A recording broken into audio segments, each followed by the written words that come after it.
Social media اس میں احتیاط کتنی چاہیے؟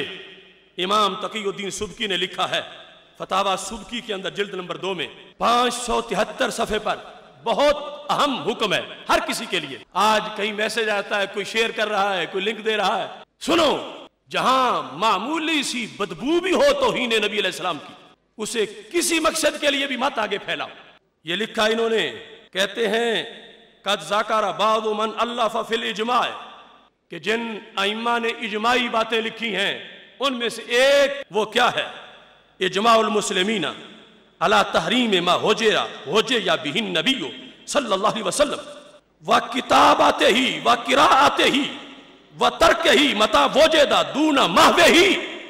ترجمہ یہ ہے، فرمایا امت کا اس بات پر اجماع ہے کہ اگر کسی کے میسج میں، کسی کے خاکے میں، کسی کے رسالے کتاب میں کوئی دیکھتا ہے اس چیز کو جس میں اللہ کے نبی علیہ السلام کی حجب کی گئی ہے، تو حرام ہے اس کو آگے لکھنا، کتاب آتے ہی و قراءت ہی، حرام ہے اس میسج کو پڑھنا، و ترک ہی متی وجد دون محوہ، حرام ہے اسے مٹائے بغیر چھوڑ دینا۔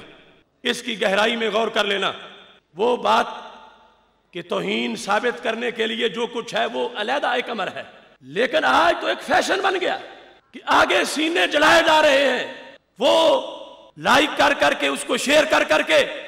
تو ہمارا ائمہ اہل سنت، ائمہ حناف، ائمہ ملت، وہ کہتے ہیں اس کو پھر آگے ان لفظوں سے بیان کر، تو اس نے توہین کی، اس کمینے نے توہین کر دی، تم خود نہ لکھ کے آگے بھیجو، کتابت بھی نہ کرو، قرات بھی نہ کرو، اور مٹائے بغیر اسے چھوڑو بھی نہیں، اس کو مٹاؤ بھی، چونکہ ویسٹ کے شیطان اپنی کمپین یوں بھی چلانا چاہتے ہیں کہ اس طرح ہماری شیطانی آگے پھیلتی رہے۔